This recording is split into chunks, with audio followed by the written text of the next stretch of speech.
Great. नमस्कार दोस्तों। आज हमारे साथ आकांक्षा मैम नहीं है। We are really missing her. उनको थोड़ा उनका तबीयत खराब है, तो वी होप कि वो जल्दी से जल्दी फिर से हमारे साथ लाइव क्लास करने में भी नेक्स्ट लाइव क्लास में ही वो आपको फिर से मिलेंगे। आज हमारे गेस्ट हमारे साथ है अर्पित जी, अर्पित जैन। तो इनको मैं छोटा सा इंट्रोडक्शन देता हूँ और फिर आज का टॉपिक बताएंगे, फिर डीप डाइव मारेंगे कि क्या जर्नी रही है। ओके। अर्पित जी हिंदुस्तान यूनिलीवर फाउंडेशन में एक प्रोग्राम लीड है, जिसको HUL कहते हैं, हिंदुस्तान यूनिलीवर फाउंडेशन। वो इंडिया की वाटर और एग्रीकल्चर चुनौतियों के समाधान करने के लिए स्केलेबल समाधानों को बनाने के लिए सोशल एंटरप्रेन्योर्स का समर्थन करते हैं। उन्होंने national institute of technology Karnataka यानी NIT सूरतकल से इंजीनियरिंग करी है, जिसमें काफी अच्छी रैंक चाहिए होती है इंजीनियरिंग करने के लिए। तो अर्पित जी शायद से शुरू से ही काफी स्टडीज में अच्छे थे, और वो आज हमसे अपने फेलियर्स के बारे में बातें करेंगे।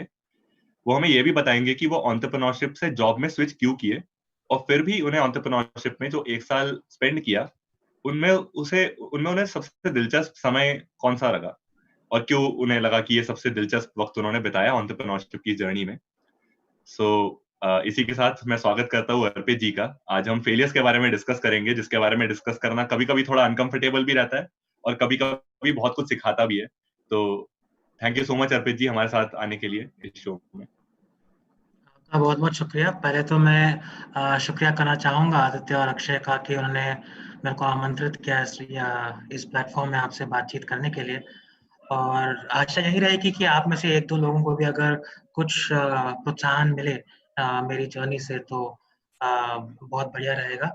तो एक्चुअली मेरे को लगा कि अगर हमको ये वार्ता स्टार्ट करनी है, तो मैं थोड़ा-सा अपने कॉन्टेक्स्ट के बारे में बताना चाहूँगा कि मैं कहाँ से आया हूँ, मैंने क्या-क्या किया है, ताकि आपको समझ आए कि मेरी जो हर जो मेरा हर प्रॉब्लम है, हर समस्या है, हर समाधान है, वो किसके ऊपर बेस्ड है। तो अगर देखा जाए तो मेरी कहानी शुरू होती है इंडिपेंडेंस के समय से। मेरे दादाजी थे, वो पार्टीशन के एक समस्याओं से जूझ रहे थे पंजाब में। तो उस टाइम उन्होंने काफ़ी समस्या देखी थी, तब उनके पास इनकम्स नहीं थी, और उनको उनको ब बस ये था कि उन्होंने अपना मूल्य एजुकेशन में समझा, और उनको लगा कि अगर मैं अपना खुद का एजुकेशन कर सकूँ, अपने बच्चों का एजुकेशन कर सकूँ, तो वो आगे बढ़ सकते हैं। करते-करते यही मेरे पापा को भी उन्होंने प्रोत्साहन किया कि पढ़ें अब और पढ़ें। और पापा को शुरू से साइंस में रुचि थी, और करते-करते वो साइंटिस्ट बने। तो मेरा जो बचपन गुज़रा है वो बिल्कुल ऐसा ही एनवायरनमेंट में गुज़रा है, जहाँ पे सब बड़े बच्चे सब साइंस के बच्चे थे। उन्होंने काफ़ी साइंस के बारे में पढ़ रखा था और साइंटिस्ट थे सारे। तो वहाँ उस एनवायरनमेंट में मेरे को एक चीज़ जो अनोखी लगी, अ, वो है कैसे एक-दूसरे को प्रेरणा देना।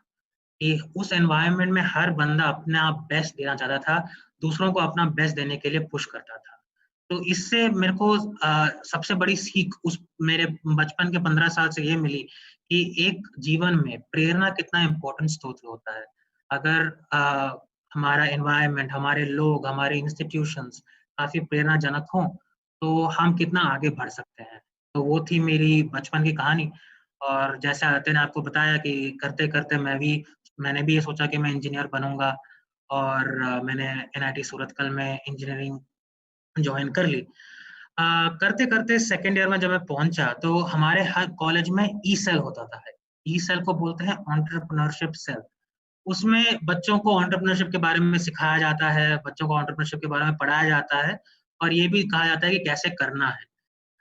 तो मेरे को याद है हमारा जो पहला एक्सरसाइज़ था, हमारा पहला टास्क था, वो ये था कि हमको ₹1000 दिया गया और बोला गया तुम्हारे पास 3 घंटे का समय है, संडे 10 से 1 बजे। ₹1000 लो, जो करना है करो। एंड में 1 बजे आके हमको ₹1000 दो, जो भी आपको प्रॉफिट मिले, वो आपका खुद का। तो हम बच्चे थे, हमको ये ऐसी-ऐसी एक्सरसाइज़ में बहुत रुचि आई, तो हम भागे गए, लोगों से पूछा कि आपको क्या चाहिए, क्या चाहिए? गर्मी का समय था तब, सब बोले कि यार गर्मी से जूझने के लिए जो भी आप दे सकें, वो बहुत अच्छा होएगा। तो कई बहुत सारों ने बहुत कुछ किया। कइयों ने आइसक्रीम लेके आए, कहीं फैंटा, 7 अप लेके ग्लास में 10-10 रुपए में बाँट रहे थे।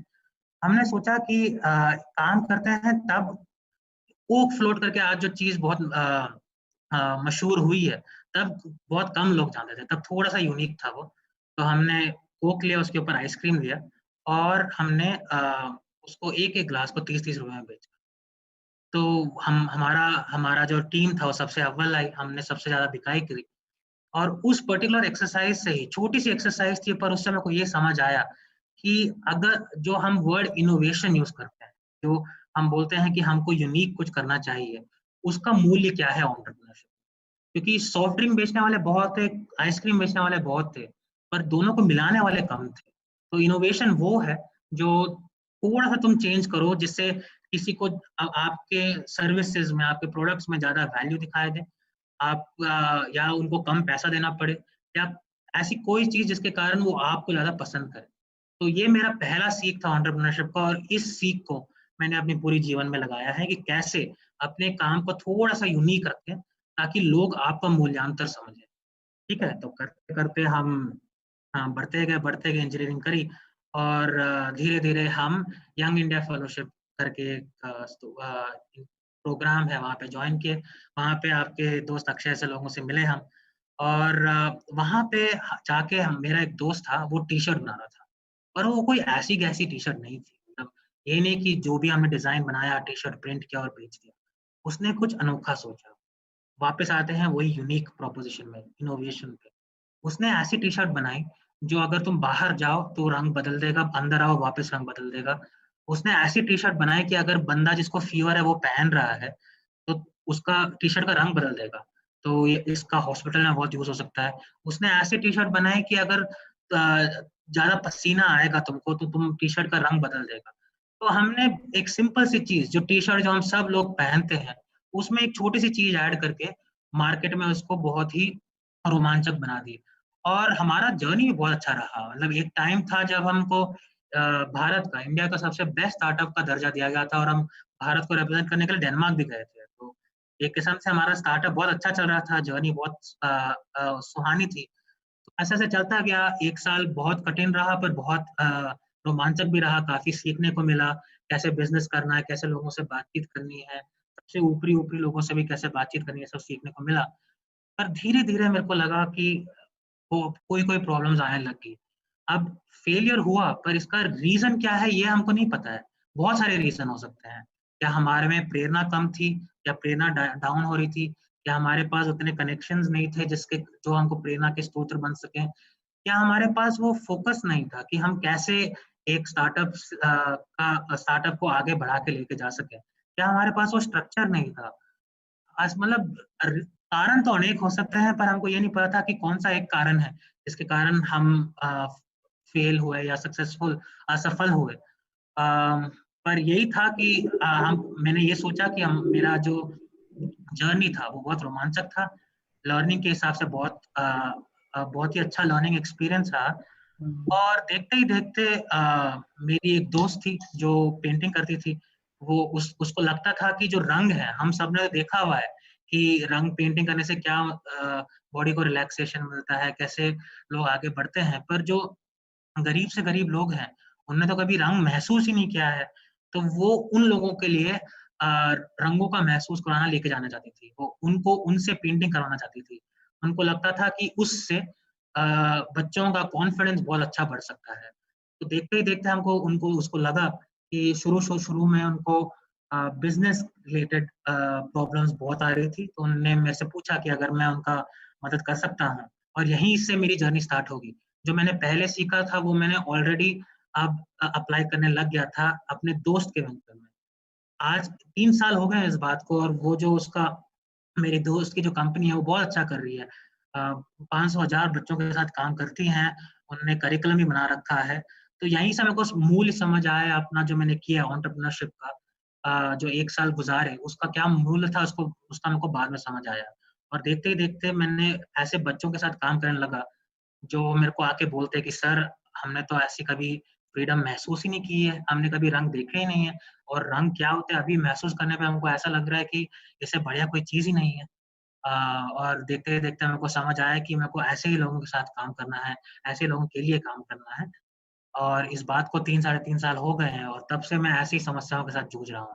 जैसा मैंने बताया आपको आज की डेट में हम अ, कृषि को लेके और भारत की पानी की समस्याओं को लेके जूझते हैं, उनका कैसे समाधान करना है वो सोचते हैं, और काफ़ी एंटरप्रेन्योर्स के साथ भी काम करते हैं कि कैसे वो मदद कर सकते हैं भारत की समस्याओं का हल करने में बहुत बड़े स्केल पे। तो अगर आप देखेंगे तो मैं जो अपनी 5-10 मिनट की जो कहानी बताई, उसमें अगर 2-3 शब्द जो मैं स्ट्रेस करना चाहूँगा फिर से, वो ये है कि प्रेरणा। पहले तो प्रेरणा, कैसे आप अपने दोस्तों से, कैसे आप अपने मेंटर से, कैसे आप अपने इंस्टीट्यूशन से प्रेरणा ले सकें ताकि आप अव्वल हो सकें। दूसरी चीज़ है इनोवेशन, जो हम कहते हैं कि कैसे आप एक छोटी-सी चीज़ ऐसे करें जो आप आप आपको डिफरेंट बना सकें पूरी मार्केट से, पूरे बाकी लोगों से, ताकि लोग आपके समाधान में रुचि रखें, आपके प्रोडक्ट्स को खरीदें। और तीसरी चीज़ यही है कि कभी हार मानने की ज़रूरत नहीं है, क्योंकि हार तो कभी अंतिम नहीं होती है। जैसे किसी ने कहा था कि अंग्रेजी में उन्होंने ये कहा था कि success is not final and failure is not fatal. इसका मतलब यही था कि सफलता कभी भी परमानेंट नहीं रहती है, और जो फेलियर है वो कभी भी अंतिम फेलियर नहीं होता है। उससे तुम सीखो, उससे कैसे तुम मौका निकाल सको ताकि तुम आगे बढ़ सको, वो सीखो और आगे बढ़ो।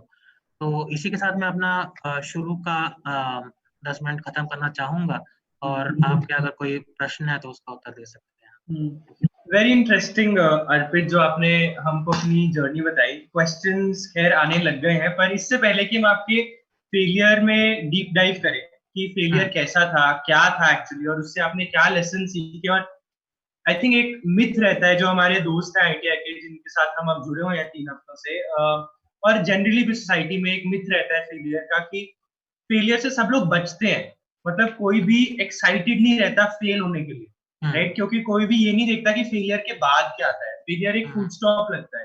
फेलियर के बाद की जर्नी आपको नहीं पता होती कि होगी कि नहीं। ऐसे लगता है कि मतलब जैसे आपने बोला ना कि फेलियर फेटल नहीं होता, राइट? तो उसके ऊपर मैं इलैबोरेट करने से पहले 2 चीजों के ऊपर स्ट्रेस देना चाहूंगा जो आपने बोला, और मैं स्पेसिफिकली अपने ITI के दोस्तों को बताना चाहूंगा कि अर्पित की लाइफ स्टोरी की जर्नी में उन्होंने काफी श्रेय दिया अपने एंटरप्रेन्योर बनने को 2 चीजों को। एक तो जो उनके कॉलेज में सेल था, एंटरप्रेन्योरशिप सेल, जो कि अभी संजीव शर्मा जो हमारे लास्ट पॉडकास्ट में आए थे वो बोल रहे थे कि हम ITIs में एस्टैब्लिश करना चाहते हैं, हर ITI में हम एक एंटरप्रेन्योरशिप सेल एस्टैब्लिश करना चाहते हैं।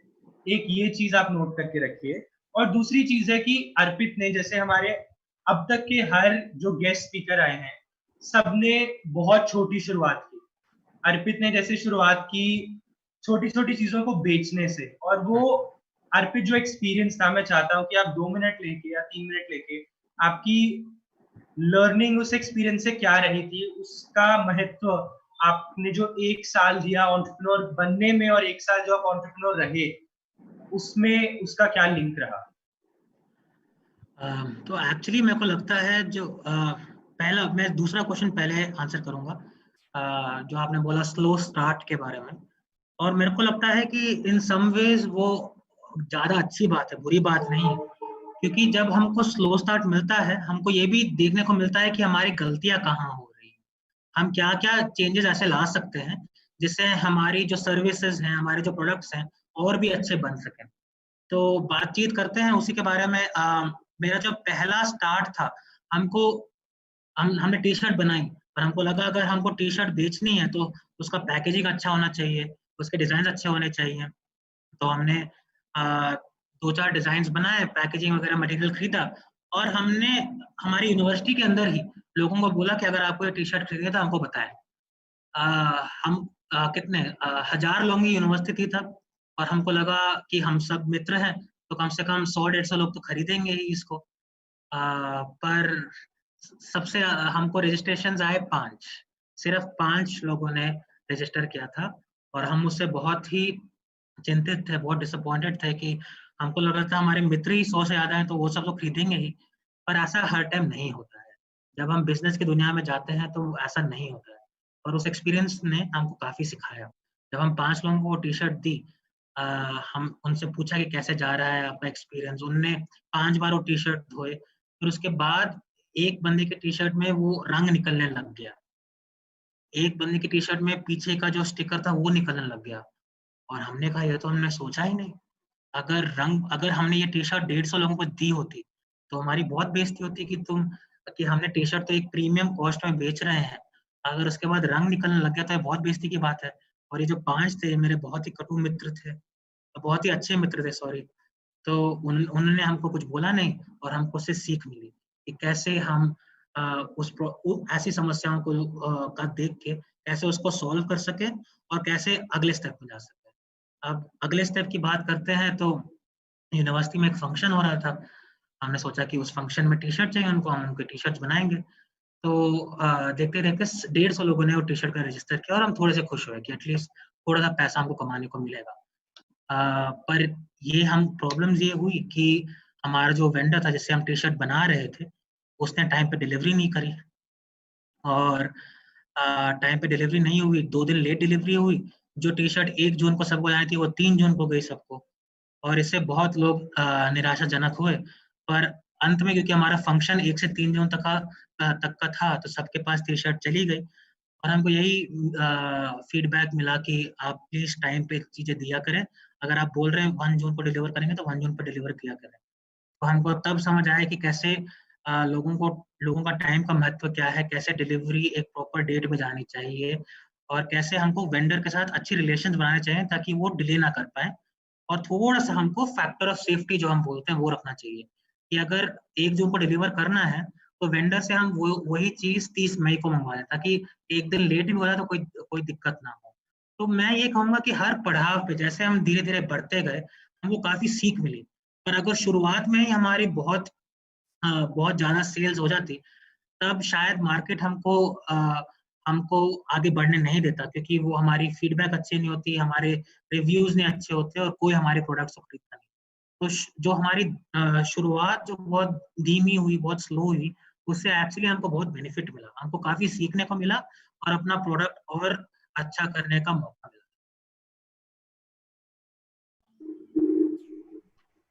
सो अर्पित जी, इसमें मतलब 2-3 चीजें हमें जो सीखने को मिली। एक तो है कि इनोवेशन, आपने अपनी स्टोरी के दौरान 2 बड़ी चीजें बताई। एक तो आपने छोटा इनोवेशन किया जब आपको ई-सेल में मौका मिला कि आपने आइसक्रीम और चॉकलेट को मिला दिया। दूसरा था कि जब आपने वो टी-शर्ट वाला, जो कि बड़ा इनोवेशन है, जो कि मतलब मेरे ख्याल से मुश्किल है करना और हर कोई नहीं कर सकता। तो इनोवेशन बड़ा छोटा दोनों हो सकता है और ऑब्वियसली जर्नी के अलोंग बहुत सारी चीजें सीखने को मिलती है और बहुत सारी चीजें जब पीछे मुड़ के देखो तो लगता है कि हाँ, जो भी हुआ अच्छे के लिए हुआ। जैसे आपने वो जो कहानी बताई कि 5 लोगों को बिका, शुरू में खराब लगा, लेकिन बाद में पता चला कि हाँ, ये सीखने का अच्छा मौका है। कम लोगों को बेचो, उनसे फीडबैक लो, फिर जब इम्प्रूव कर ले तब ज़्यादा लोगों पर आगे बढ़ो। अच्छा, मैंने ऑडियंस में एक छोटा-सा लिख कर भेजा था कि आपने जो बात बोली थी कि हार कभी अंतिम नहीं होती, success is not final, failure is not fatal. तो मैंने पूछा था लोगों से कि उनका क्या मानना है और यहाँ पर कुछ ऑडियंस कमेंट्स हमारे दोस्तों ने दिए हैं। कोमल राजपूत कहती है, जी सर, बिल्कुल करेक्ट बोल रहे हैं अर्पित सर। और कुछ सवाल भी है हमारे पास। प्रिया शर्मा भी कह रही है, राइट जी सर। सो आपकी बात से आई थिंक दोस्त भी एग्री कर रहे हैं हमारे। मिस्टर शिवम और मिस एसवी दोनों का सेम सवाल है। सर, आपको आइस और चॉक मिलाने का आइडिया कहाँ से आया? एक्चुअली ये इसको हैक ही कहूँगा मैं, हमारा आइडिया बिल्कुल नहीं था। हमने क्या किया, मैं एक्चुअली आया था, मैं बैंगलोर में पला बड़ा हूँ, मैं एक शहर से पला बड़ा हूँ। हमारे शहर में मैकडॉनल्ड्स हुआ करता था, पर जो हमारा कॉलेज था वो एक गांव इलाका में था। वहाँ पे ऐसी जो कोक फ्लोट, जो आइसक्रीम और चॉकलेट या आइसक्रीम और कोका कोला को जो मिलाने का वो जो मिश्रण था, वो पहुंचा नहीं था। तो हमको हमको पता था कि लोगों को ये पसंद है क्योंकि ये बहुत अच्छे से बिकती थी शहरों में। हमको लगा वही चीज़ जो शहर में बिकती है हम अपने कॉलेज में लेके आए, अपने गाँव में लेके आए, ताकि लोगों को इसका रोमांच मिल सके। तो इसमें इनोवेशन मेरा तो नहीं था, इनोवेशन किसी और का था, पर इससे सीख यही मिलती है कि हर जगह इनोवेशन हो रहा है, तो हम अपनी आँखें खुली रखें, देखें कि कैसे कहीं पे कुछ हो रहा है, कहीं पे कुछ हो रहा है, उनका मिश्रण कर दिया और एक और अच्छी चीज़ बना दी। अ, ये सबसे बड़ी सीख थी कि आप ये देखते रहें कि क्या प्रॉब्लम क्या है लोगों की और उस प्रॉब्लम का एक यूनिक और इनोवेटिव सॉल्यूशन क्या हो सकता है, इनोवेटिव समाधान क्या हो सकता है। इसी बात पे अर्पित, मैं आपसे पूछना चाहता हूँ, आई थिंक ये काफी इंटरेस्टिंग पॉइंट उठाया आपने कि इनोवेशन और आइडिया, राइट? लाइक जरूरी नहीं है कि आपका ओरिजिनल हो, राइट? लेकिन आप एक्चुअली इंस्पायर हो सकते हैं एक आइडिया से, या एक्चुअली 10 आइडिया से इंस्पायर होके आप इनोवेट कर सकते हैं। इसके बारे में आप थोड़ा सा और बोलेंगे?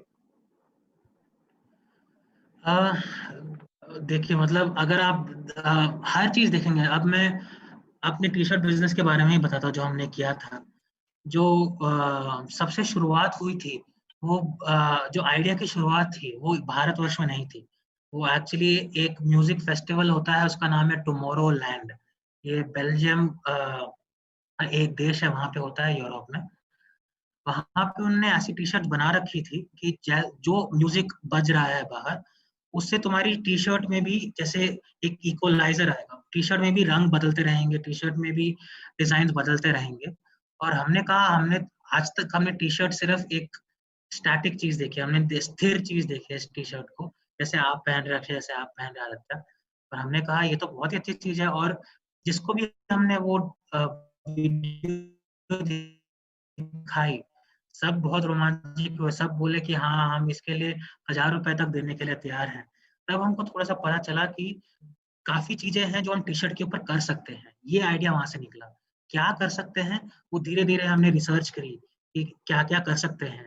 और काफी टाइम लगा, समय बहुत लगा, 3-4 महीने लग गए हमको रिसर्च करते हुए कि क्या ऐसी चीज कर सकते हैं जिससे लोगों को बेनिफिट हो। और देखते ही देख के ऐसे आइडियाज मिले जो केमिकल इंजीनियरिंग के रिलेटेड थे। जो मेरा दोस्त था, जो को फाउंडर मोहित, वो केमिकल इंजीनियर था, तो उसने ऐसे ऐसी डाइस के साथ काम कर रखा था जो सन से, जो सूर्य से रिएक्ट करती हैं, जो पानी से रिएक्ट करती हैं। उसने सोचा क्यों ना उसका मिश्रण किया जाए, क्यों ना टी शर्ट का और केमिकल इंजीनियरिंग का मिश्रण किया जाए और हम एक अच्छा प्रोडक्ट बनाए। तो यही बात है कि मैं देखता हूँ कि हमारी हर बंदे की कहानी अलग है, हमारी एक्सपर्टीज अलग है, और हर बंदा यूनिक है। हर हर बंदे में कैपेबिलिटी, एक क्षमता है। तो हम उस क्षमता को जानते हुए और अपनी क्षमता और बढ़ाते हुए, पढ़ने से, लोगों से बात करने से और देखने से, चीजें देखने से, कैसे उन दोनों का मिश्रण कर सके और एक ऐसी चीज निकाले जो लोगों की समस्याओं का हल ढूंढ सके। ये हमारी सबसे बड़ी सीख रही उस टाइम। और इसी के कारण हमारी जो सफलता थी, तो पहले 6-8 महीने हम बहुत सफल रहे, इसी के कारण हमारी सफलता कम बढ़ती गई। आई थिंक अगर मैं इसको समराइज करूं, और मैं आप जैसे जैसे बोल रहे हैं, मैं काफी चीजें सोच रहा हूँ ऐसे वैसे। तो टी शर्ट बेचना नई चीज नहीं है, राइट? मतलब अगर हमारे दोस्त भी अभी कुछ टी शर्ट बेचने की कंपनी खोलते हैं, तो I am sure T shirts बिकेंगी, क्योंकि कई चीजों की डिमांड हमेशा रहती है।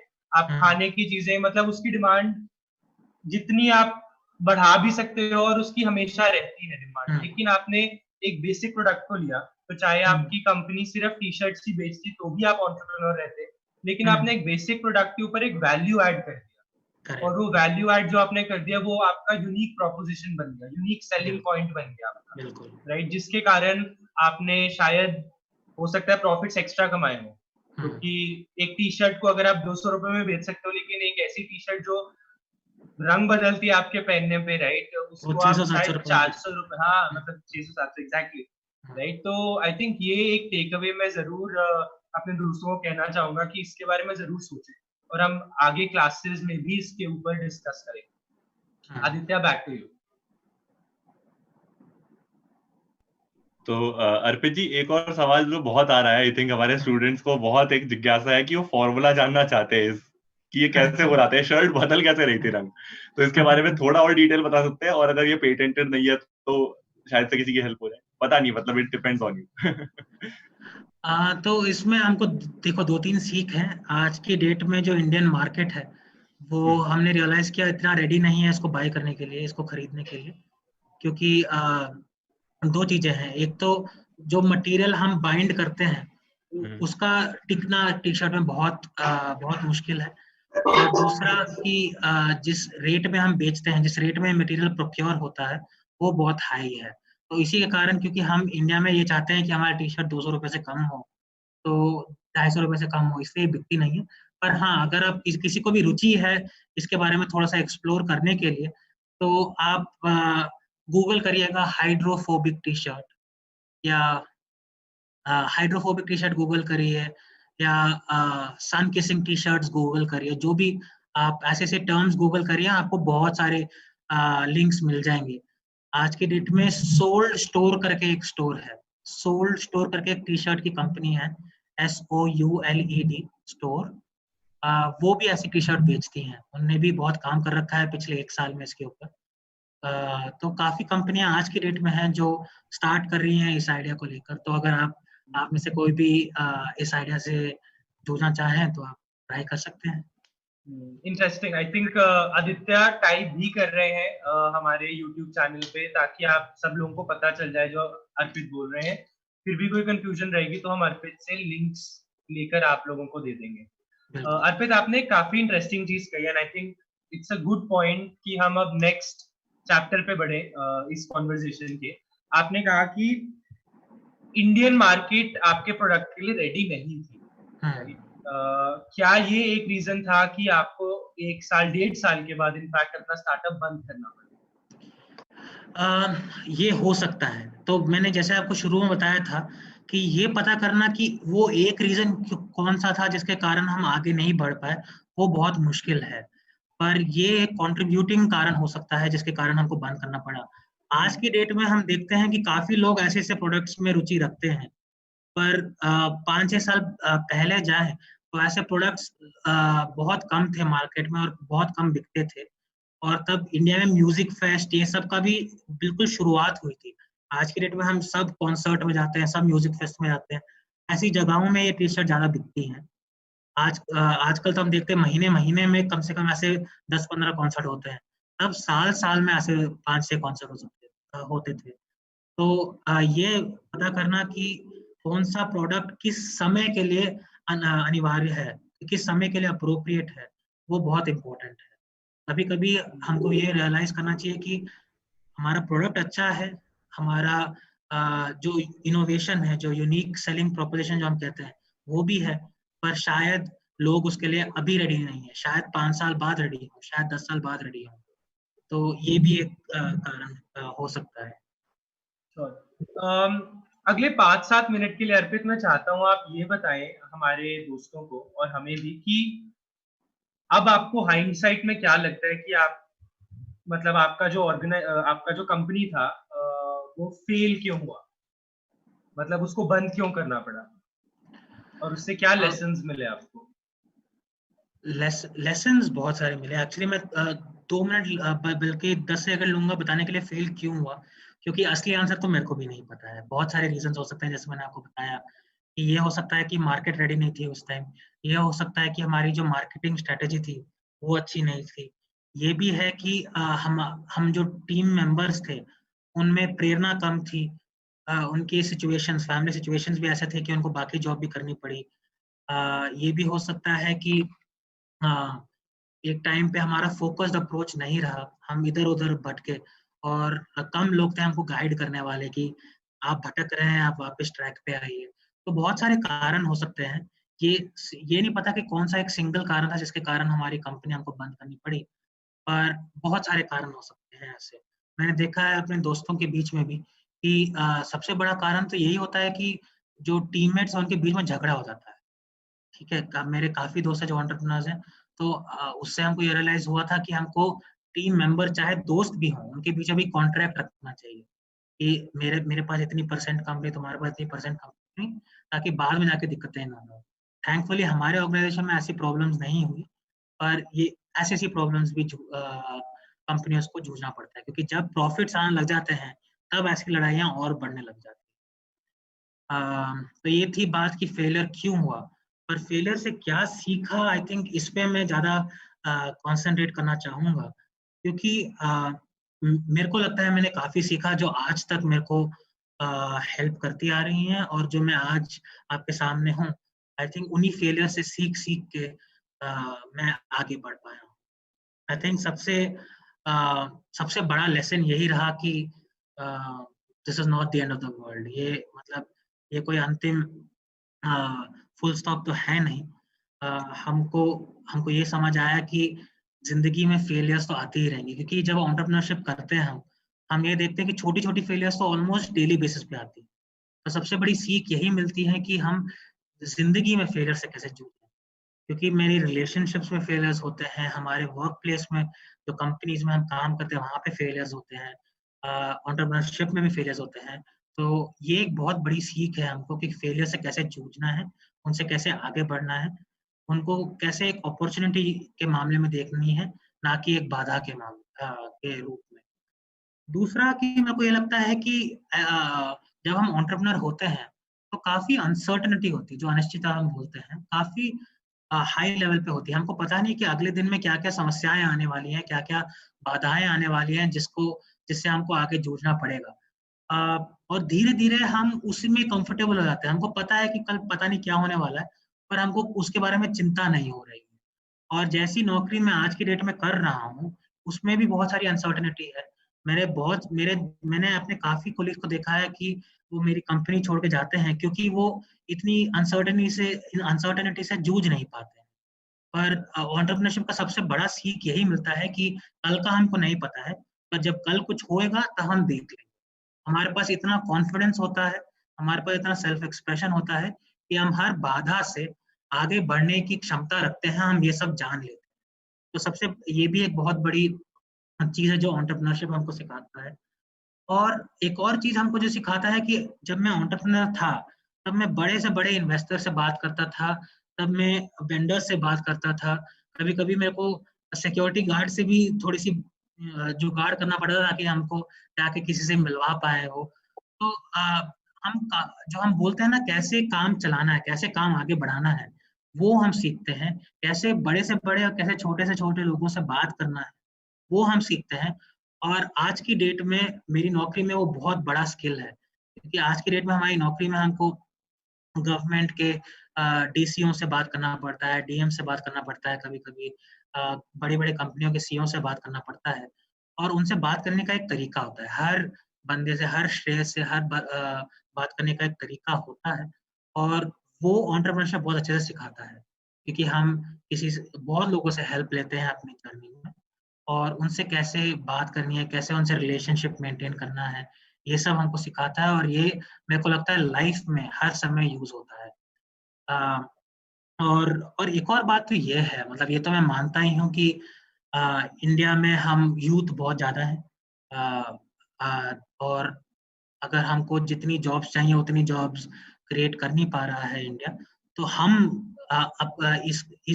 बाधा को इस बाधा से जूझ सकते हैं बाय टेकिंग ऑन एंटरप्रेन्योरशिप। अगर हम खुद का कुछ करें, हम एंटरप्रेन्योरशिप करें, हम अपना खुद का बिजनेस खोलें, तो हम खुद कमा सकते हैं और 15-20 लोगों और को भी एम्प्लॉय कर सकते हैं। तो अगर हम भारतवर्ष के हिसाब से भी देखें तो हम भारत के लिए भी बहुत कुछ कर सकते हैं ये जर्नी लेके। तो इन जनरल मैं यही कहना चाहूँगा कि फेलियर ने मेरे को बहुत सिखाया है। फेलियर ने मेरे को अनसर्टेनिटी से कैसे जूझते हैं, कैसे आगे बढ़ते हैं, वो सिखाया है। फेलियर ने मेरे को कैसे लोगों से रिलेशनशिप्स बनाने हैं, कैसे मेंटेन करना है, वो सिखाया है। और फेलियर्स ने मेरे को इन सम वेज़ ड्रीम करना सिखाया है कि कैसे बड़े-बड़े सपने ले सकें, कैसे अगर आप कोई समस्या का हल ढूँढना है, कैसे देश के लेवल पे हम उस समस्याओं का हल ढूँढ सकें। तो सपने लेने की क्षमता भी हम मेरे को लगता है इन्हीं फेलियर से सिखाया है। तो मैं तो काफ़ी श्रेय देता हूँ फेलियर्स को अपनी लाइफ में आगे बढ़ने के लिए। ये बहुत अच्छी बात बताई मेरे ख्याल से आपने। फेलियर्स हमें बहुत कुछ सिखाती है हमारे लाइफ में, और सबसे बड़ी लाइफ की टीचर आई थिंक हमारी फेलियर्स होती है। अच्छा अर्पित जी, मैंने एक सवाल पुट किया है, मतलब अपने दोस्तों के साथ, और आई थिंक इस सवाल का जवाब मैं सबसे पहले आपसे पूछूंगा कि आप कैसे सोचते हो इस सवाल के बारे में। तो मैंने इनसे पूछा है कि अगर आपके बिजनेस में 1 साल बाद सारा पैसा खत्म हो जाए तो आप क्या करोगे? अब इसमें सबसे बड़ी बात समझने वाली ये है कि कोई भी तरीका गलत नहीं है, बहुत सारे तरीके हैं। हो सकता है कि मैं एक नौकरी पकड़ लूँ और 5-6 साल बाद फिर वापस आऊँ, या 2 साल बाद फिर वापस आऊँ उस फील्ड में। बिल्कुल। हो सकता है मेरे को लगे कि ठीक है, मतलब मैंने एक एक्सपीरियंस किया, मैंने इससे सीखा, अब मैं नौकरी में जॉइन करके लोगों की सारी ज़िंदगी हेल्प करूँगा। ये भी एक अप्रोच हो हुँ, सकता है। हुँ, एक अप्रोच ये हो सकता है कि नहीं, मैं लड़ता रहूँगा और मैं अपने स्टार्टअप को आगे चलाऊँगा। हुँ, और ये काफ़ी मुश्किल मुश्किल डिसीजन है, क्योंकि हुँ, वो पॉइंट समझना कि अच्छा ये पॉइंट वो है जहाँ पे मैं अटका हूँ, शायद से मैं इससे निकल जाऊँगा और मेरा स्टार्टअप अच्छा है कॉन्सेप्ट में, लेकिन हुँ, मेरे को ये चीज़ें इम्प्रूव करनी है। एक ये हुँ, वर्सेस ये कि शायद से ये बंजर ज़मीन है और ये स्टार्टअप शायद चलेगा ही नहीं। हुँ, और क्योंकि हम अपने बिजनेस से अपने स्टार्टअप से जुड़ जाते हैं, ऐसा जुड़ जाते हैं कि उसको छोड़ने का मन नहीं करता, एक तरीके से लत लग जाती है वो चीज करने की, इतना मजा आ रहा होता है अपनी चीज इंप्लीमेंट करने की। तो आप इस सवाल को कैसे देखते हैं? अगर 1 साल बाद आपके जैसे बिजनेस में अगर पैसा खत्म हो जाए, आप किस अप्रोच से सोचते हैं इस चीज को, और किन किन कंडीशन को दिमाग में रख के सोचते हैं? एक्चुअली जैसे आपने शुरू में कहा, इसका कोई राइट आंसर नहीं है। ये सारा जो परिस्थितियां हैं उस टाइम की, जो हमारा माइंड सेट है, जो परिस्थितियां हैं उसके हिसाब से है। अगर हमको सपोज हम फैमिली में अकेले हैं जो कमाने वाले हैं, और हमारे फैमिली से ही, हमारे पैसे से ही घर चलता है, तो मैं ये करता कि 1 साल काम किया, ज़्यादा चला नहीं, तो शायद मैं 1-2 साल नौकरी करता, अच्छा कमाता कि मेरे पास 2-3 साल का एक्स्ट्रा पैसा बन जाए, और उसके बाद फिर से एंटरप्रेन्योरशिप में आता। और फिर से अगर जो आपने फाइटर की बात बताई वो भी बहुत सही है, कि मैं ट्राई करता कि क्या मेरे प्रॉब्लम, क्या मेरी सॉल्यूशंस में, क्या मेरी स्टार्टअप में क्या दिक्कतें हैं, और वो समझने की कोशिश करता और उन प्रॉब्लम्स को सॉल्व करने की कोशिश करता। ये भी बहुत ज़रूरी है कि हम ज़्यादा टाइम स्पेंड ना करें जिस चीज़ में हमको सफलता बहुत देर तक नहीं मिल रही है। तो ऐसे मेरे एक्चुअली यूनिवर्सिटी में एक दोस्त थे, जिन्होंने 7 स्टार्टअप शुरू किए थे। हर साल वो ट्राई करते रहे, उनका सफलता नहीं प्राप्त हुई। पर वो पिवट करते गए, एक आइडिया से बड़े दूसरे आइडिया में गए, दूसरे आइडिया से बड़े तीसरे आइडिया में गए। लेकिन देखिए 7वां आइडिया जो है वो बहुत हिट हुआ, और 7वां आइडिया है जो जिसने मतलब $1 मिलियन से 5-6 करोड़ की फंडिंग कमाई। अच्छा, अभिजीत, उन्हें कितना वक्त लगा? 7 साल, उनको 7 साल लगा। तो अच्छा, 7 साल में 7 अलग अलग स्टार्टअप? 7 साल में 7 अलग अलग स्टार्टअप, और 7वां स्टार्टअप जो था उनका बहुत ही अच्छा सफलतापूर्वक गया। तो यही कहना चाहूंगा कि परिस्थितियां देखो और आपको जो बेस्ट लगता है वही करो। ये भी मैं भी जानता हूँ ऐसे लोग जिन्होंने पार्ट टाइम नौकरी शुरू कर दी, कि स्टार्टअप तो चल ही रहा है, पर अगर मैं किसी को सपोर्ट करना चाहूँ तो शायद मैं हफ्ते में 10 घंटे कहीं और काम करूँ, हफ्ते में 15-20 घंटे कहीं और काम करूँ, पार्ट टाइम राइटिंग लेखक का जॉब ले लिया, पार्ट टाइम कंसल्टिंग का जॉब ले लिया, जिससे थोड़ी सी ऐसी आमदनी आ सके कि मैं अपने को और अपने घर वालों को थोड़ा सा खिला सकूं, और साइड बाय साइड स्टार्टअप पे भी काम कर सकूं। तो ऐसे भी बहुत सारे लोग देखे मैंने, मेरे बल्कि कॉलेज का बहुत प्रिय मित्र था जो जिसने शुरुआत ऐसे की थी कि वो सुबह 9 से 5 ऑफिस का काम करता था, घर आता था, रात के शाम के 6 से लेके 1-2 बजे तक वो स्टार्टअप का काम करता था, और 1 साल उसने ऐसे ही चलाया जब तक उसका स्टार्टअप सफलतापूर्वक आगे ना बढ़ सका। जैसे ही उसको लगा कि अब उसके पास इतनी आमदनी है कि वो अपनी नौकरी छोड़ सकता है, तो उसने अपनी नौकरी छोड़ दी और अपनी स्टार्टअप में पूरा ध्यान लगाने लग गया। तो ऑप्शंस बहुत सारे हैं, परिस्थितियां डिफाइन करती हैं कि हम कौन सा ऑप्शन चूज करते हैं। बहुत, आई थिंक बहुत अच्छे से आपने इसका आंसर दिया कि परिस्थितियां डिफाइन करती है कि हम अपने किस ऑप्शन को आगे जाकर चुनते हैं। क्योंकि जैसे 2-3 कहानियां यहाँ पे फिर से एक थोड़ा पिन डालना चाहूंगा इस पर। एक तो आपकी कहानी कि आपने कैसे एक स्टार्टअप चलाया, काफी सक्सेसफुली चलाया, फिर आपको लगा कि ठीक है परिस्थितियां अभी उतनी अच्छी नहीं है शायद से, तो मैं नौकरी कर लेता हूँ, या फिर मेरे ख्याल से मेरे को लगता है कि अब जैसे मेरे साथ जब ये हुआ था तो मैंने भी यही किया था। तो मेरे साथ जब मेरे सारे पैसे खत्म हो गए थे, और मेरे साथ होता रहता है ऐसे, मतलब ऐसा नहीं है कि कभी दोबारा नहीं होगा, या फिर आज तक हुआ नहीं, ये होता रहेगा आई थिंक। और मैं कहता भी हूँ काफी लोगों को जो मेरे से पूछते हैं कि ये हैप्पी एंडिंग लाइफ में, जैसे आपने बोला भी था कि success is not final, failure is not fatal, कोई भी हार अंतिम नहीं होती और कोई भी जीत भी अंतिम नहीं होती। जब तक जिंदा रहोगे आई थिंक हार जीत का वो सिलसिला चलता रहता है। तो मेरे साथ जब हुआ था तो मैंने होम ट्यूशन पढ़ाना शुरू कर दिया था। तो धीरे धीरे थोड़ा पैसा दिखा, थोड़ी मोटिवेशन आई, फिर उससे फिर से बिजनेस को मैंने रीस्टार्ट किया। तो कई सारी अलग अलग कहानियां हैं। फिर अर्पित जी ने एक और अपने प्रिय मित्र की कहानी बताई जिन्होंने 7 साल, और ये बहुत हिम्मत वाला काम है कि 7 साल फील्ड में टिके रहना, अलग अलग स्टार्टअप के साथ उन्होंने फाइटर स्पिरिट नहीं छोड़ी। 7वां स्टार्टअप $1 मिलियन, मतलब सुन के ही काफी इंस्पायरिंग लग रहा है। तो दोस्तों ये चीज, मतलब जो भी देख रहे हैं, ये चीज आई थिंक हम सबको इस चीज से सीखनी चाहिए। अर्पित जी ने जो बताई कि लाइफ एक ऐसे क्रिकेट मैच की तरह है जो टेस्ट मैच है ऑलमोस्ट, कि एक बॉल मिस हो गई तो इसका मतलब ये नहीं कि बॉलर बॉलिंग छोड़ देगा या दूसरी बॉल आप तक नहीं आएगी। तो जिस बॉल पे बैट लग गया, अच्छे से लगा तो चौका जाएगा। तो ऐसे अपॉर्चुनिटी हर बॉल के रूप में आप पे आती रहेगी।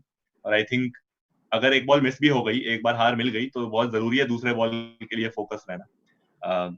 तो अर्पित जी, एक और बात मैं आपसे पूछना चाहता हूँ, इसी टॉपिक पर बात हो रही है, आपका मन है कभी फील्ड में वापस आने का कि हाँ मैं एक और स्टार्टअप करूंगा? बिल्कुल, एक्चुअली मेरे को तो ये ख्यालात हैं कि अगले 5-10 साल में मैं वापस एंटरप्रेन्योरशिप में ही आऊँगा। तो अभी जो मैं सारा काम कर रहा हूँ, उन्हीं जो मैंने सीखे थे कि मेरे क्यों, वो कारण क्यों है, क्या थे जिसके कारण मेरा स्टार्टअप चल नहीं पाया, उन्हीं कारणों के बारे में सीख के उन्हीं कारणों को मैं सफलतापूर्वक आगे बढ़ना चाहता हूँ। जैसे कि मैंने बताया कि मेरे पास शायद उस टाइम स्टार्टअप के लिए फोकस नहीं था, शायद मेरे पास स्ट्रक्चर नहीं था कि कैसे कब क्या करना है। तो जब मैं आज नौकरी कर रहा हूँ और मेरी नौकरी में भी मेरा काफी टाइम सोशल एंटरप्रेन्योर्स से जाता है, जो एंटरप्रेन्योर्स भारत की कृषि या पानी की समस्याओं के समाधान ढूंढ रहे हैं, उनके साथ जाता है। तो उनके साथ काम करते करते मेरे को समझ आया कि स्ट्रक्चर क्या होता है, फोकस क्या होता है, क्या ऐसी चीजें थी जो मैंने गलत की, क्या ऐसी चीजें थी जो मैंने सही की, और जो गलतियां हैं उनको कैसे सुधारी जाए। तो ऐसे से सीख मैं अपना अगले 4-5 साल कंटिन्यू रखूंगा, और उसी सीख के साथ में फिर से शायद एंटरप्रेन्योरशिप में जाऊं, और शायद उस बार सफलतापूर्वक आगे बढ़ूं।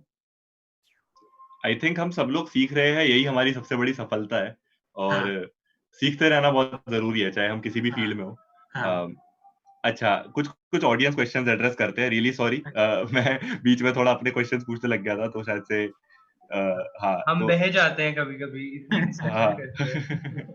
सो सोनाली जी का क्वेश्चन है, और मिसेस भी आपका सवाल पूछूंगा, टेंशन मत लो। हाँ, हाँ, सोनाली जी का क्वेश्चन है, सर आपने अपने बिजनेस को कैसे स्टार्ट किया और कितने पैसे से शुरू किया, सर प्लीज बताइए। ये दोस्तों के साथ स्टार्ट किया था? हाँ। तो एक्चुअली सच्ची बताऊं तो मेरा बिजनेस ऐसा था जिसमें एक तो मेरे पास ज़्यादा पैसे नहीं थे, और मैं अपने माता-पिता से ज़्यादा पैसे लेने की रुचि में नहीं था। तो हमने यही डिसाइड किया कि जो भी थोड़ी बहुत सेविंग थी उसी से हम काम चलाएँगे, और टी-शर्ट का बिज़नेस ही ऐसा था जिसमें पहले हम ऑर्डर्स लेते, जब हमको ऑर्डर्स मिलते तो हमारे पास ये कन्फर्मेशन थी कि इतना तो बिकेगा ही। उससे हम 50-60 टी-शर्ट एक्स्ट्रा बना लेते, और जितना पैसा था लगाए थे, और वही 10 दिन में वो पैसे वापस आ जाते हमारे अकाउंट में। तो शुरुआत में हमने ज़्यादा इन्वेस्टमेंट नहीं की, मुश्किल से हमने 20-30 हज़ार रुपए का इन्वेस्टमेंट करा होगा। वो सारी डाइज़ को लेने के लिए, बाहर कंट्री से डाइज़ को लेने के लिए, अच्छा कपड़ा खरीदने के लिए, इन सब में हमारा शुरू में थोड़ा-सा पैसा गया। पर धीरे-धीरे जैसे ही हम प्रॉफ़िट्स कमाते गए, वही प्रॉफ़िट्स हम वापस लगाते रहे अपने स्टार्टअप में, और प्रोडक्ट्स लाने के लिए और सर्विसेज़ लाने के लिए। और ऐसे ही शुरुआत में हमारी, जैसे आपको बताया, स्लो स्टार्ट थी, और धीरे-धीरे करके वही प्रॉफिट से हम कमाते-कमाते आगे बढ़ते गए। राइट, सो उम्मीद करता हूँ आपको आपके सवाल का जवाब मिल गया होगा। एक अगर और नहीं मिला सवाल तो है। बता दे। हाँ, अगर नहीं मिला तो प्लीज बताइए, हम यही बैठे हैं, कोई टेंशन नहीं है, हम जरूर देते रहेंगे। सोनाली जी का सवाल था, तो सोनाली अगर आपको अपने सवाल का जवाब मिल गया तो बहुत अच्छी बात है, नहीं मिला तो बताइएगा जरूर। अच्छा, मिस एसवी का सवाल है, और ये थोड़ा टेक्निकल सवाल है। हाइड्रोफोबिक टी शर्ट जो सर ने सर्च करने के लिए बोला है, वहां भी बस यही है कि वो गीली नहीं होगी, हुँ, वाटर का वाटर का रीच नहीं करेगी, ना ही कांटेक्ट, कलर जैसा हुँ, कुछ नहीं है। हुँ। अच्छा, तो इसमें सवाल तो मेरे को समझ में नहीं आया, मिसेस वी, अगर आप अपने सवाल को थोड़ा बेटर से बता सके तो। अच्छा, वो पूछे कि कलर चेंज जैसा तो कुछ नहीं है, फिर कलर चेंज कैसे हो रहा है, मतलब उनका मेन। हाँ, तो वो नहीं, ये एक किस्म की टी-शर्ट थी। हम्म, अगर आप एक और सन किसिंग टी-शर्ट जो बोलते हैं, आप वो गूगल करिए। तो जो मैं आपको टी-शर्ट्स के बारे में बता रहा था, जो पानी को लेके या पसीने को लेके रिएक्ट करती हैं, वो टी-शर्ट्स हाइड्रोफोबिक टी-शर्ट्स होती हैं। जो अच्छा सन किसिंग टी-शर्ट्स होती हैं, वो अलग होती हैं। तो अच्छा। आई थिंक आप जनरली टेक्नोलॉजी बता रहे हैं कि क्या होती है और इनके अलग अलग वेरिएंट्स हैं। हाँ, सन तो की टी शर्ट्स कुछ और होती हैं, हाइड्रोफोबिक कुछ और होती है, पर मिस स्टिमुलस एसवी कुछ भी में हो सकता है। ओके, मतलब ये अलग अलग तरह की टेक्नोलॉजी है, हाँ, अलग अलग तरह की एग्जांपल्स हैं, पर हाँ। टेक्नोलॉजी सेम है। Technology same. ओके। स्टिमुलस कुछ भी हो सकता है, स्टिमुलस पानी हो सकता है, स्टिमुलस गर्मी हो सकती है, हीट हो सकता है, स्टिमुलस सन हो सकता है, लाइट जो बोलते हैं हम। तो एनीवे इसके बारे में आप ज़्यादा सोचिए नहीं, इसके मैं लिंक्स अक्षय को दे दूंगा, और आदित्य जी को दे दूंगा, और वो आपको आगे फॉरवर्ड कर देंगे, उसमें तो कोई समस्या नहीं है, और आप इसके बारे में और पढ़ सकते हैं। पर जो यही है कि अगर कोई और सवाल है तो आंसर करते हैं उसको। डेफिनेटली। अच्छा, सृष्टि ने बीच में कमेंट किया था कि सर कोई लिंक नहीं मिला, तो रियली सॉरी अगर आपको कोई, वैसे हम कोशिश तो कर रहे हैं कि यूट्यूब कमेंट में टाइप कर दे जो भी बातें मेंशन हो रही है, पर अगर आपको कोई लिंक नहीं मिला हो, हमसे कोई भूल चूक हो गई हो, तो उसको माफ करते हुए प्लीज कोशिश कीजिए कि एक और बार हमसे पूछ लें, हम जरूर देंगे। हम भी सीख ही रहे, जैसे कि अर्पित जी ने कहा, तो हम भी पूरी कोशिश करेंगे। अच्छा, हाँ अक्षय बोलिए। हाँ नहीं, मैं कह रहा था कि ऐसा कभी भी होता है तो आप हमारा वेट मत करा करिए कि हम कोई ये टॉपिक आए और आप हमको बोले कि हमसे कोई भूल हो गई। आप व्हाट्सएप ग्रुप्स पे हमको टैग कर दिया करिए ताकि हम साथ ही साथ आपको लिंक्स दे दें। तो आई थिंक ये बाकी जो एंटरप्रेन्योर्स आए थे सब लोग अपने अपने स्टार्टअप सब आइडियाज के बारे में बात करते, तो मे बी शायद वो उस लिंक्स के बारे में भी बात कर रहे हैं। मेरे को याद है मरियम ने शेयर करे थे, और आई थिंक हम जब अमन को लेकर आए थे कहानी वाले उसके लिए, तब भी थोड़े शेयर हुए थे, पर हम ये देखेंगे। मतलब कोशिश ये रहती है कि कमेंट सेक्शन में टाइप कर दे, अगर हमसे भूल चूक हो जाए तो प्लीज हमें बताइए, हम पक्का उसे इम्प्रूव करेंगे। अच्छा, आरती जी कहती है, तो आरती कश्यप ने लिखा है, एक्चुअली मैंने वो जो सवाल पूछा था कि अगर आपका सारा पैसा खत्म हो जाए 1 साल बाद तो आप क्या करोगे, तो आरती जी ने कहा है कभी भी हमें हार नहीं माननी चाहिए, कोशिश करते रहनी चाहिए। बहुत अच्छा अप्रोच है आरती, ये फाइटर स्पिरिट बहुत जरूरी है हर फील्ड में। सोनाली राय का एक बहुत ही प्रैक्टिकल जवाब है, सर बैंक से लोन ले लेंगे।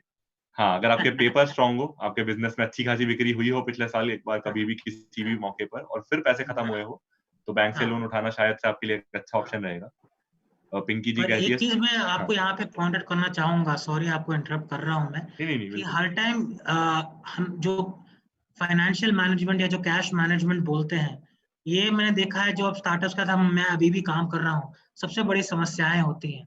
जैसे कि अभी हमारा कोविड का टाइम चल रहा है और बहुत सारे स्टार्टअप्स ऐसे हैं जो जिनके जिनके पास 1 या 2 महीने के ही सिर्फ पैसे हैं। तो हर टाइम ये ध्यान में रखें कि आपकी जो रिस्क है वो बहुत ज्यादा ना हो। ये ऐसा नहीं हो कि अगर आपका स्टार्टअप फेल हो जाए तो आप बहुत बड़ी समस्याओं में पड़ जाएंगे। तो वो ध्यान हमेशा रखिएगा कि बहुत बड़ा लोन नहीं लेना है आपको, बहुत बड़ा कर्जा नहीं लेना है जिसके कारण आपको बाद में समस्याएं आ सके। तो अपने रिस्क को अच्छे से समझिए और उससे आगे बढ़िए। आई थिंक मैं कमेंट्स में आदित्य और अर्पित आप दोनों को रिक्वेस्ट करूंगा इसको थोड़ा एड्रेस करने के लिए कि 7 इयर्स जो जिनका फेलियर रहा, एक तो आई थिंक मिस ऐसे ही पूछे कि वो आपके सर, मतलब अर्पित से पूछे कि सर वो आपके अभी भी फ्रेंड है कि नहीं। तो आई थिंक हमको शायद मोटिवेटेड लगा कि किसी ने मतलब 7 साल फेल होने के बाद भी अपनी ग्रिट दिखाई, डिटर्मिनेशन दिखाई और सक्सीड हो गए। पर आई थिंक जो हमारे ऑडियंस के दिमाग में इसका पिक्चर बन रहा है वो बहुत पॉजिटिव नहीं बन रहा, कि आई थिंक क्योंकि 7 साल फेल होने का मतलब वो विजुअलाइज कर रहे हैं कि 7 साल कुछ नहीं किया, वो फेल ही होते रहे और शायद होते रहे और कुछ पॉजिटिव नहीं हुआ शायद उनकी लाइफ। तो इसका उत्तर बहुत इंटरेस्टिंग है। वो मेरे अभी भी मित्र हैं। ये मैं समझता हूँ ऑडियंस को कि कैसे लगेगा उनको कि ये करते रहे, पर उनकी जो स्टार्टअप्स है वो बहुत बहुत डिफरेंट समस्याओं से जूझ रहे थे। पहले उनको लगा कि कैसे लोगों के मित्र बढ़ाए। काफी लोग लोनलीनेस से गुजरते हैं, स्पेशली जब कोई नए शहर में आते हैं, नए जगह में आते हैं, तो कैसे उनके मित्र बढ़ाया जाए, सेकंड डिग्री कनेक्शन से कैसे इंट्रोडक्शन करवाया जाए। तो उनका एक स्टार्टअप ऐसा था जो लोकेशन फाइंडर टाइप था, कैसे डिफरेंट चीजों की लोकेशन हम पता कर सकें जो हमारे आसपास, रेस्टोरेंट्स हो जाएं, खाने पीने की चीजें हो जाएं, जो भी हो जाए। एक स्टार्टअप ऐसा था जो काफी राइटिंग पे फोकस था, कि कैसे पब्लिशिंग करा जाए, कैसे बुक्स को आगे बढ़ावा दिया जाए। इसके बारे में मैं एक्चुअली बहुत ज़्यादा डीप में नहीं घुसूंगा क्योंकि मेरे को डीप में इतना पता भी नहीं है। बस इतना पता है कि हर स्टार्टअप से उन्होंने बहुत अलग अलग चीजें सीखी और एंड में जब उनका 7वां स्टार्टअप सक्सेसफुल हुआ, वो उन्हीं सारी चीजों को सीखते हुए वो आगे बढ़ पाए। उनका जो स्टार्टअप था वो उनको, उसका नाम है योरपोर्ट, और वो यही करता है कि लोगों को एक प्लेटफॉर्म देता है कि जाके कुछ भी लिख सकें। वो जैसा इंस्टाग्राम है वैसा ही इंस्टाग्राम है राइटर्स के लिए। तो उनको काफी साल लगे, जैसे आपने बताया शायद 7 साल ही लग गया हूँ, पर ये मेरे को पता है कि उनका 6वां 7वां स्टार्टअप था जो सक्सेसफुल हुआ। पर उन्होंने ये हर टाइम कहा है कि कैसे डिफरेंट डिफरेंट चीजों स्टार्टअप से उन्होंने बहुत सारी अलग अलग चीजें सीखी, और उन सारे सीखों का मिश्रण बना के ही उनका जो 7वां स्टार्टअप है वो सक्सेसफुल रहा। तो ये जानना बहुत जरूरी है कि जब हम जो भी करें उसमें इसमें कॉन्सेंट्रेट करें कि हम क्या सीख रहे हैं, क्या हमारी सीख है, और उस सीख को हम हर जगह कैसे अप्लाई कर सकते हैं। Interesting. I think Sachin Kumar का एक क्वेश्चन है कि सर आपने टी शर्ट्स का काम कब शुरू किया और वो कब तक चला? हमने शुरू किया था 2015, मिड 2015 में, और मैंने जो टी शर्ट्स का जो बिजनेस था वो स्टार्ट हुआ था समवेयर अराउंड सितंबर अक्टूबर 2015, जो पूरा फुल थ्रॉटल स्टार्ट हुआ था। मैंने उनको ज्वाइन किया था दिसंबर 2015 में। मैंने छोड़ा था ये बिजनेस मार्च 2017 के आसपास। इंटरेस्टिंग। अगला क्वेश्चन वैभव पूछते हैं कि सर किसी बिजनेस को स्टार्ट करने के कितने टाइम बाद उसको रजिस्टर करा सकते हैं, एंड जीएसटी कब लगता है, एंड एम्प्लॉइज को प्रूडेंशियल फंड देने के लिए कम से कम कितने मेंबर होने चाहिए? ये तो आप किसी एस्टैब्लिश्ड बिजनेसमैन से पूछिए, उनसे ना पूछिए जो बिजनेस में फेल हुए हैं अभी तो। पर एनीवेज वो तो एक जोक था। In general I think PF EPF वगैरह जो लगता है वो तब लगता है जब आपका एम्प्लॉय स्ट्रेंथ 10 से 10 मेंबर्स से ज्यादा बढ़ जाता है। I might be incorrect but I think this is what it is. और दूसरा ये कि आप रजिस्टर तो तब भी करवा सकते हैं जब आप बिजनेस स्टार्ट नहीं किए हो। हमारा एक कंपनी रजिस्टर्ड था even before starting the company, पर ऐसी भी कंपनियां हैं जो 2 साल के बाद रजिस्टर करवाती हैं। 2 साल अपने प्रोडक्ट्स को टेस्ट करती हैं, ये करती हैं, उसके बाद रजिस्टर करवाती हैं। इसके प्रोज एंड कॉन्स, मतलब बेनिफिट्स भी हैं और इसमें प्रॉब्लम्स भी हैं। अगर रजिस्टर करवाते हैं तब आपको रजिस्ट्रेशन के पैसे देने पड़ते हैं, और वो कम नहीं होते, 20 से 25 हज़ार तो कम से कम लग जाते हैं अगर आप लॉयर के थ्रू रजिस्ट्रेशन करवाएं। पर ये भी है अगर आप अगर जल्द ही में अगर आप इन्वेस्टमेंट लेना चाहें किसी से, अगर आप चाहें कि कोई इन्वेस्टर आके आपके आइडिया में, आपके प्रोजेक्ट में पैसा डालें, तो वो चाहेंगे कि वो कंपनी रजिस्टर्ड हो, क्योंकि उसी से उनका रिस्क कम होएगा। अगर रजिस्टर्ड कंपनी नहीं होगी तो हम पैसा लेके भाग जाएंगे, वो पैसा क्यों डालेंगे? वो कंपनी में पैसा डालेंगे जब रजिस्टर्ड हो। तो अगेन जैसे मैं शुरू में कह रहा था आदित्य को, ये सब परिस्थितियों के ऊपर डिपेंडेंट है कि आपकी प्रायोरिटी क्या है, और आप उस प्रायोरिटी के बेसिस पे आप रजिस्टर करवाएं या ना करवाएं, उस प्रायोरिटी के बेसिस पे आप एम्प्लॉय फुल टाइम रखें या पार्ट टाइम रखें। ये सारे चॉइसेस आपको एज एन एंटरप्रेन्योर डेली लेने पड़ेंगे। हमने डिसाइड किया था कि काफी समय तक हमारे जो मेन एम्प्लॉयज हैं वेंडर्स के थ्रू काम करें, और पार्ट टाइम के थ्रू काम करें, ताकि हमको इन सब टैक्सेशंस, ईपीएफ, इन सब प्रॉब्लम से एटलीस्ट शुरुआत में जूझना ना पड़े। आई थिंक तो वही एक स्ट्रेटेजिक चॉइस रहती है इसको करने की, क्योंकि बहुत बार इन बातों को सुनते सुनते या करते करते हमको काफी ओवरवेल्म वाली फीलिंग आने लग जाती है कि अरे मैं कर पाऊंगा या कर पाऊंगी कि नहीं, क्योंकि ये तो बहुत सारा पेपर वर्क लगता है, इसके बारे में तो मुझे कुछ मालूम भी नहीं है। तो इसी के ऊपर आई थिंक अर्पित, अगर आपके पास 2 मिनट है तो आप ये भी हमको बताइए कि बहुत सारे businesses I think unorganised sector में भी चलते हैं, और आप बहुत सारे बिजनेसेस छोटे छोटे चलाने शुरू भी कर सकते हैं जब तक आपका ये इरादा ना बन जाए कि हाँ अब हमको इसको एस्टैब्लिश करना है। आई थिंक आदित्य और अर्पित दोनों से मैं इसके ऊपर राय चाहूंगा। अच्छा, तो एक्चुअली अभी तो जैसे कि मैंने आपको बताया कि मैं भारतवर्ष में जो कृषि को लेकर और जो पानी को लेकर समस्या है उसी में काम करता हूँ। तो उदाहरण भी उसी का दूंगा मैं कि हमारे यहाँ ऐसे लोग हैं जो 18-20 साल की उम्र के हैं, यंग लड़की हैं, और वो काम करती हैं लोग किसानों का बिहेवियर चेंज करने में, कि कैसे वो अच्छी से अच्छी एग्रीकल्चरल प्रैक्टिसेस अपने खेतों में लगा पाए, कैसे वो अच्छी सीड्स लगा पाए, कैसे वो पानी का कम इस्तेमाल करें, जितना एडिक्वेट है उतना ही क्वांटिटी इस्तेमाल करें। तो ऐसी ऐसी समस्याओं से गूंजती हैं, और उनको हम एज एन एंटरप्रेन्योर भी देखते हैं, क्योंकि आज के डेट में बहुत कम किसान हैं जो जैसे कि सॉइल टेस्टिंग करवाते हैं, पर उनको एक सॉइल टेस्टिंग किट दे दिया गया है जिसके तहत उनने थोड़ा सा इन्वेस्टमेंट करा हो अगर, तो वो जाके बाकी लोगों का अपने गाँव में सॉइल टेस्टिंग कर सकती हैं और उनसे कुछ पैसा कमा सकती हैं। तो इन जनरल मैंने देखा है कि वही इन लोगों ने समझा कि हमारे सॉइल टेस्टिंग कितना ज़रूरी चीज़ है, उससे कितना उत्पादन बढ़ सकता है, और अगर हम वो फार्मर के डोरस्टेप में, फार्मर के फील्ड में, उनके खेत में जाके कर पाएँ, तो फार्मर को कितना, किसान को कितना बेनिफिट होएगा और उनको कितना पैसा कमाने को मिलेगा। तो इसी प्रॉब्लम से जूझते शायद वो अभी इस पड़ाव में बढ़ रही हैं कि कैसे वो समस्याओं का हल ढूंढ सके। तो मैं ये कहना चाहूंगा कि सॉइल टेस्टिंग के बारे में पूरा देश जानता है कि कैसे करना है, क्या करना है, पर बहुत सारे गांव हैं जो आज की डेट में नहीं कर पा रहे। तो उनके पास लेके जाना, वो वो भी एक इनोवेशन है, वो भी एक, चाहे लोग इसको छोटा प्रॉब्लम कहें, चाहे उसका छोटा समाधान कहें, पर वो एक मेरे हिसाब से बहुत बड़ा समाधान है। अगर एक लड़की 300 किसानों का उत्पादन बढ़ा सकती है, अगर वो 5% भी उनका उत्पादन बढ़ा सकती है, तो वो पूरे गांव का कम से कम 4-5 लाख रुपए कमा रही है। तो एक सिंपल एग्जाम्पल है जिसके कारण बहुत बड़ा इम्पैक्ट हो सकता है।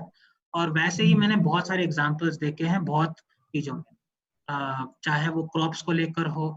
आज के डेट में जो हम शहर में पास्ता पिज्जा वगैरह खाते हैं, तो पास्ता तो मैदे का बनता है, पर ऐसे लोग हैं जिन्होंने एक कंपनी है सोलफुल करके, जिन्होंने पास्ता मिलेट का बनाने लगे हैं। रागी करके जो क्रॉप है, उसका वो पास्ता बनाते हैं।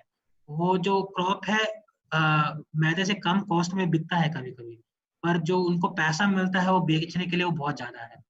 छोटी समस्या थी कि किसान अपना रागी नहीं बेच पा रहा था, किसान अपना मिलेट नहीं बेच पा रहा था। उन्होंने वही इनोवेशन किया कि जो हम चीज खाना पसंद करते हैं, उसमें कैसे रागी लाया जाए, उसमें कैसे मिलेट लाया जाए, और उसी कारण उनका बिजनेस आज बहुत बड़ा और बहुत अव्वल है। तो मैं ये कहूंगा कि समस्याएं चाहे छोटी से छोटी हो, बड़ी से बड़ी हो, उसका जो इम्पैक्ट होता है वो बहुत बड़ा हो सकता है। आई थिंक इसी के ऊपर एक जो क्वेश्चन आ रहा था, आई थिंक दो लोगों ने सेम क्वेश्चंस पूछे थे कि अर्पित अभी क्या करते हैं, राइट? तो अर्पित, ये आई थिंक जो आप आंसर दे रहे थे उसी की कंटिन्यूएशन में आप इसको खत्म कर सकते हैं कि आप अभी क्या करते हैं। तो अभी एनीवे मैं इसके ऊपर 1 मिनट लूंगा, ज्यादा बताऊंगा नहीं, ताकि आदित्य अपनी कहानी बता सके। और पर मैं अभी जो भारतवर्ष में बहुत सारे किसानों को बहुत उत्पादन रिलेटेड प्रॉब्लम्स हैं, इनकम्स, आमदनी रिलेटेड समस्याएं हैं, और बहुत सारे किसान ऐसे भी हैं जिनके पास पानी नहीं है कुछ उगाने के लिए। काफी लोग ऐसे हैं जो सिर्फ बारिश की पानी से उगा पाते हैं, पर अपना दूसरा क्रॉप जो हम विंटर क्रॉप बोलते हैं, वो उगा ही नहीं पाते क्योंकि उनके पास पानी ही नहीं।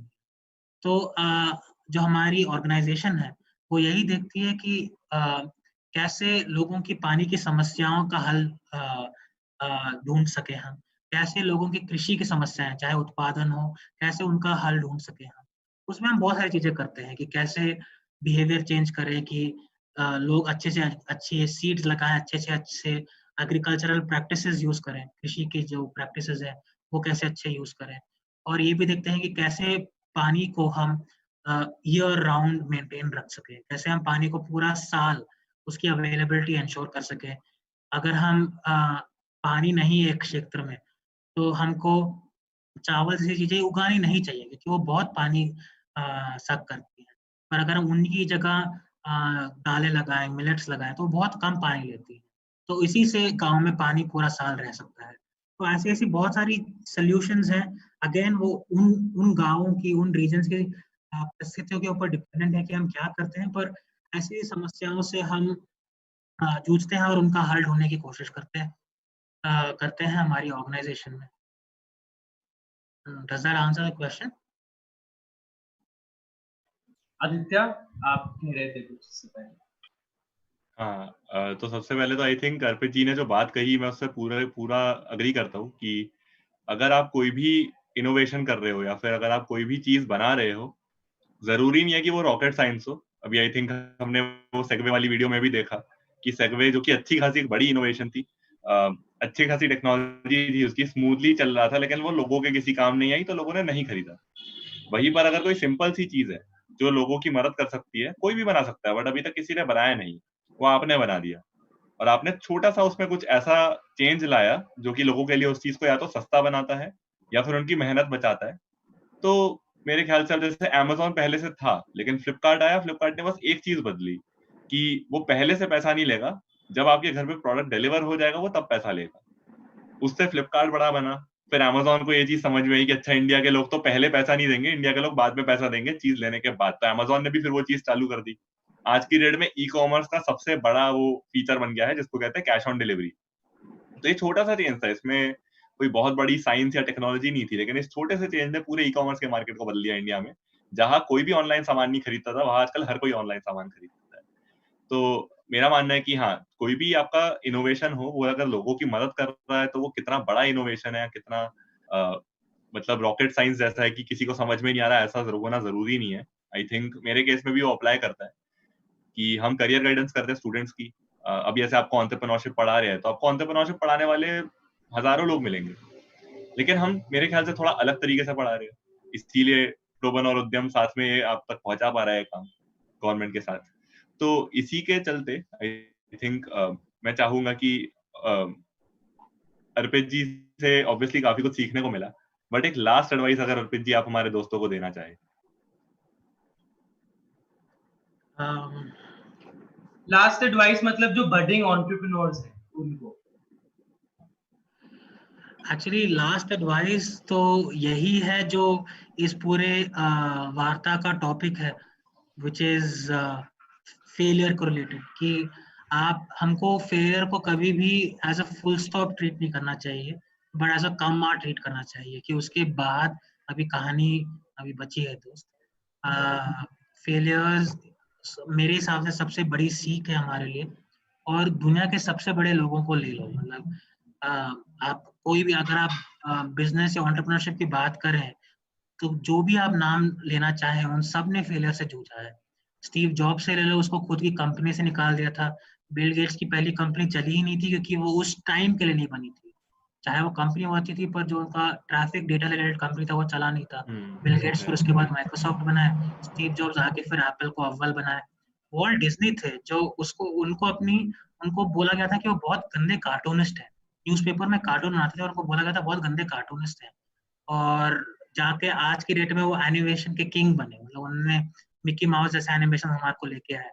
तो ये सब यही सोच सकते थे कि हमको तो ऐसा बोला किसी ने, हमारी लाइफ में तो बहुत फेलियर्स आए हैं, बहुत हम तो आगे नहीं बढ़ सके, पर इन सब में हौसला था, इन सब में हौसला था, और वो आगे उसको लेके जा पाए।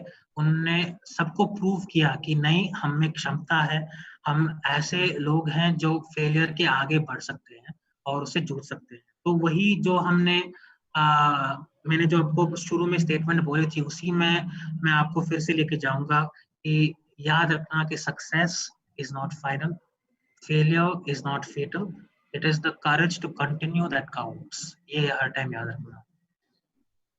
सो ये बहुत अगर ही आप अच्छी उसको एडवाइस हिंदी है। में बोल सके तो आई बी हैप्पी। हाँ, डेफिनेटली। तो दोस्तों, जैसा कि अर्पित जी ने कहा, बहुत सही बात कही है, सक्सेस इज नॉट फाइनल। कोई भी आपकी सफलता आखिरी सफलता नहीं है ना, उसके बाद भी और सफलताएं आएंगी। सिमिलरली कोई भी फेलियर, यानी कि कोई भी जहां पर आपको एक बाधा मिलती है या फिर आपको कोई मतलब ऐसा मुकाम मिलता है जहां पर आप नहीं सक्सेसफुल हो पा रहे हो, वो भी आखिरी नहीं है ना। और वो भी आखिरी फेलियर नहीं है इन द सेंस कि उसके ऐसा नहीं है उसके बाद जिंदगी खत्म। जैसा कि अर्पित जी ने कहा, पिक्चर अभी बाकी है। तो जिसमें हिम्मत होती है उस फेलियर के बाद भी कंटिन्यू करने की, जो लगा रहता है अपने काम पे, वो कभी ना कभी फिर सक्सेसफुल होता है।